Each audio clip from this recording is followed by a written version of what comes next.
അടിയാനായ തീയൻ അറിവ് നേടി വിഷവൈദ്യനായി. അത് സഹിക്കാനാവാതെ വിഷമനസ്സുകളായ ചിലർ ചേർന്ന് അയാളെ ചതിച്ചുകൊന്നു. അടിയാളന്റെ പ്രതിഷേധം അണപൊട്ടിയപ്പോൾ ഒരു തെയ്യക്കോലമായി അയാൾ പുനർജനിച്ചു. എന്നാൽ കഥയിലെ ട്വിസ്റ്റ് ഇതൊന്നുമല്ല.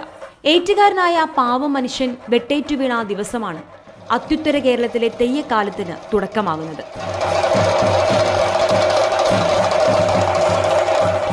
വിഷഹാരിയായ ഈ തെയ്യക്കോലം ആടിയുറഞ്ഞിറങ്ങുന്നതിന് തൊട്ടു പിന്നാലെ ഒന്നല്ല 1000 വിഷഹാരികൾ പല പേരുകളിൽ കോരപ്പുഴയ്ക്കും ചന്ദ്രഗിരിപ്പുഴയ്ക്കും ഇടയിൽ ഉറഞ്ഞാടി തുടങ്ങും.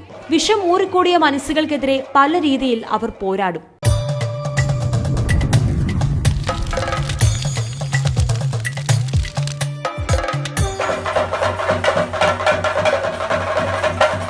കണ്ണൂർ തളിപ്പറമ്പിനടുത്ത കൊളച്ചേരിയിലെ ചാത്തമ്പള്ളിക്കാവിലെ വിഷകണ്ഠൻ തെയ്യമാണിത്. ചിറക്കുനിയിൽ കുഞ്ഞമ്പു എന്ന ഏറ്റുകാരന്റെ മകനായിരുന്നു കണ്ടൻ. അറിവിനായി കൊതിച്ച മകനെ ആദ്യമൊക്കെ നിരുത്സാഹപ്പെടുത്തി കുഞ്ഞമ്പു. കാലിൽ തളപ്പും കയ്യിൽ കത്തിയും മാത്രമേ ചെത്തുകാരൻ തീയന് വിധിച്ചിട്ടുള്ളൂ എന്നയാൾ മകനോട് കരഞ്ഞു പറഞ്ഞു. പക്ഷേ കണ്ടന്റെ കണ്ണീരിന് മുന്നിൽ അയാൾക്ക് പിടിച്ചു നിൽക്കാനായില്ല. ഒടുവിൽ ആശാന്മാരോട് ഇരുന്നും കരഞ്ഞുമൊക്കെ കളരികളുടെ പുറംപോക്കിൽ മകനൊരു സ്ഥാനം ഒപ്പിച്ചു കുഞ്ഞമ്പു. അങ്ങനെ 4 വേദങ്ങളും വേദാന്തവും 6 ശാസ്ത്രവും തെറം ചെവിയാലെ കേട്ടുപഠിച്ചു കണ്ടൻ. വിദ്യകൾ 68ഉം കലകൾ 64ഉം ഹൃദ്യസ്ഥമാക്കി. പിന്നെ വിഷവൈദ്യം പഠിച്ചു. ഇന്ദ്രജാലവും മഹേന്ദ്രജാലവും വശത്താക്കി. ഒപ്പം കോടിക്കരുത്ത്, കോഴിക്കരുത്ത്, കൊടിക്കരുത്ത്, കൊലക്കരുത്ത് ഉൾപ്പെടെയുള്ള കരുത്തുകളും സ്വന്തമാക്കി. ജന്മനാട്ടിൽ തിരിച്ചെത്തിയ കണ്ടൻ കുലത്തൊഴിലായ കള്ളു ചെത്തും തുടങ്ങി. അങ്ങനെയിരിക്കെ ഒരു തുലാമാസമെത്തി. ചാത്തോത്ത് തറവാട്ടിലെ പൂർണ്ണ ഗർഭിണിയായ നാണി എന്ന യുവതിയെ പാമ്പ് കടിച്ചു. നീല നിറത്തിൽ മുങ്ങിയ 10 തികഞ്ഞ പെണ്ണിന്റെ ശരീരവുമായി തൊട്ടടുത്ത ഇല്ലത്തേക്കോടി പൊന്നാങ്ങളമാർ. അക്കാലത്ത് പരദേശങ്ങളിൽ പോലും വിഷചികിത്സയ്ക്ക് പ്രസിദ്ധമായിരുന്നു കൊളച്ചേരിയിലെ ആ ബ്രാഹ്മണ കുടുംബം. നാടാകെ പേരുകേട്ട വിഷവൈദ്യനായിരുന്നു അന്ന് ഇല്ലത്തെ മൂത്ത നമ്പൂതിരി. നാണിയെ രക്ഷിക്കാൻ അദ്ദേഹത്തിന് തീർച്ചയായും സാധിക്കുമെന്ന് ചാത്തോത്തുകാർക്കും നാട്ടുകാർക്കും ഉറപ്പായിരുന്നു.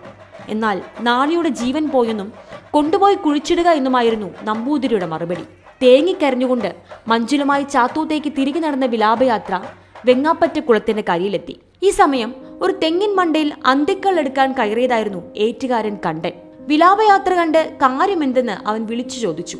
കാര്യമറിഞ്ഞപ്പോൾ നാണിയുടെ ശരീരം ഇത്തിരി നേരം കുളത്തിലേക്കിടാനും കുമിള പൊന്തിയാൽ പുറത്തെടുക്കാനും പറഞ്ഞു കണ്ടൻ. അങ്ങനെ പൊന്നാങ്ങളമാർ നാണിപ്പങ്ങളുടെ നീല ശരീരം കുളത്തിലേക്ക് താഴ്ത്തി. ഈ സമയം തെങ്ങിന്റെ മുകളിലിരുന്ന് കൊലക്കരുത്തെന്ന മന്ത്രം പ്രയോഗിച്ചു കണ്ടൻ. കുളത്തിലേക്ക് താഴുന്ന കുഞ്ഞിപ്പങ്ങളെ നോക്കി കണ്ണീരടക്കി നിന്ന പൊന്നാങ്ങളമാർ ഞെട്ടിപ്പോയി. അതാ കുമിളകൾ പൊന്തുന്നു.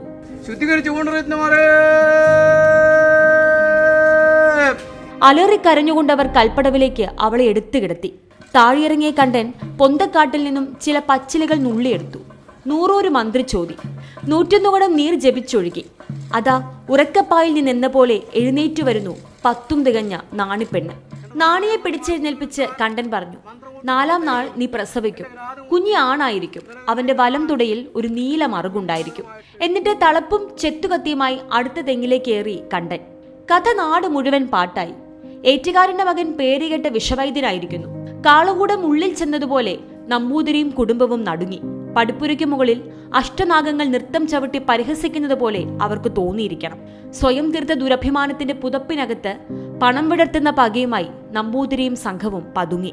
ചാത്തോളത്തെ സ്നേഹം കണ്ടനു ചുറ്റും പരന്നൊഴുകി. സമ്മാനമായി പലതും എത്തിയെങ്കിലും ഒന്നും സ്വീകരിക്കാതെ എല്ലാം അടക്കി കണ്ടൻ വൈദ്യർ. ഒടുവിൽ വെങ്ങാപ്പറ്റ കുളക്കരയിൽ ഓടിട്ടൊരു വീടൊരുക്കി ചാത്തോത്തെ കാരണവർ. പാടവരമ്പത്തെ കൂരയിൽ നിന്നും ഈ വീട്ടിലേക്ക് താമസം മാറ്റാൻ കണ്ടൻ വൈദ്യരോട് അപേക്ഷിച്ചു ചാത്തോത്തുകാർ. പാതി മനസ്സോടെ കണ്ടൻ വൈദ്യർ സമ്മതിച്ചു. പുത്തൻ വീട്ടിൽ താമസം തുടങ്ങി 3 നാൾ തികഞ്ഞു. തുലാം 9 രാത്രിയിൽ 3 പേർ ആ വാതിലിൽ മുട്ടി. പെണ്ണൊരുത്തിയെ വിഷം തീണ്ടിയെന്നും രക്ഷിക്കണമെന്നും പറഞ്ഞ് അവർ നിലവിളിച്ചു. പോകാനിറങ്ങിയ കണ്ടനെ എന്തോ ചതി മണക്കുന്നുവെന്നും ഇതേ 3 പേരെ താൻ പേക്കിനാവിലും കണ്ടുവെന്നും പറഞ്ഞ് ഭാര്യ തടഞ്ഞു. അവളെ സമാധാനിപ്പിച്ച് അവർക്കൊപ്പം ഇറങ്ങി കണ്ടൻ വൈദ്യർ. പിറ്റേന്ന് തുലാപ്പത്തിന് പുലർച്ചെ വീടിന് കുറച്ചകലുള്ള തെങ്ങിൻ തോപ്പിൽ തലയും ഉടലും വേർപെട്ട നിലയിൽ കണ്ടൻ വൈദ്യരുടെ ശരീരം ഉറുമ്പരിക്കുന്നത് നാട്ടുകാർ കണ്ടു. തലേന്ന് വന്നവർ നമ്പൂതിരിയുടെ കിങ്കരന്മാരായിരുന്നുവെന്ന് നാട്ടുകാർ അടക്കം പറഞ്ഞു. ഇല്ലത്തിന്റെ അഭിമാനം കാളിയെ പോലെ പത്തി വിടർത്തി. പക്ഷെ വെറും 40 നാൾ മാത്രമേ കൊടും വിഷം ഊറിക്കൂടിയ ആ മനസ്സുകളുടെ ദുരഭിമാനത്തിന് ആയുസ്സുണ്ടായിരുന്നുള്ളൂ. പുകഞ്ഞു കത്തിയ അടിയാളന്റെ പ്രതിഷേധാഗ്നിയിൽ നിന്നും 40ാം നാൾ കണ്ടൻ വൈദ്യർ വിഷകണ്ഠൻ എന്ന തെയ്യമായി പുനർജനിച്ചു. എല്ലാ തുലാപ്പത്ത് നാളിലും പുലർച്ചെ കൊളച്ചേരിയിലെ ചാത്തമ്പള്ളിക്കാവിൽ വിഷകണ്ഠൻ തെയ്യം ഉറഞ്ഞാടും. തെയ്യം കെട്ടി ആടിയതിനു ശേഷം ഈ തെയ്യം നമ്പൂതിരിയുടെ ഇല്ലത്തേക്ക് പോകുന്ന പതിവുണ്ട്. വയലിലൂടെ നടന്ന് പടിപ്പുര വരെ പോകും. പിന്നെ തന്നെ ചതിച്ചുകൊണ്ട കാര്യങ്ങൾ പറയുകയും തിരിഞ്ഞു നടക്കാതെ പിറകോട്ട് നടന്നുകൊണ്ട് ഇല്ലത്ത് നിന്ന് പടിയിറങ്ങുകയും ചെയ്യും. നിരൂപപ്പെട്ട ദേവനാണ് ഞാൻ അല്ലേ. 4 കണ്ടം മരവും 8 കണ്ടം കല്ലും കൂട്ടി ക്ഷേത്രവും നങ്കരമായി പുരുഷിച്ചു. തന്ത്രൂക്ക് പെരുമാറിയതിന്റെ ശേഷം തന്ത്രം കൊണ്ടും മന്ത്രം കൊണ്ടും ധ്യാനം കൊണ്ടും നർമ്മം കൊണ്ടും എൻ്റെ പാദാതി കേശം മുതൽ കേശാതി പാദം വരെ ശുദ്ധീകരിച്ചു കൊണ്ടിരുന്നവരെ എൻ്റെ നേർമുൻപായി പോന്നുകെടുത്താൽ ആശ്രമത്തിന്റെ ഭാഗം മൊഴിയെ വിഷയിച്ച് ആശ്രമം വാങ്ങലാണല്ലോ പതിവ്. വിഷകണ്ഠൻ ഇറങ്ങുന്നതോടെയാണ് അത്യുത്തര കേരളത്തിലെ തെയ്യക്കാലത്തിന് തുടക്കമാകുന്നത്.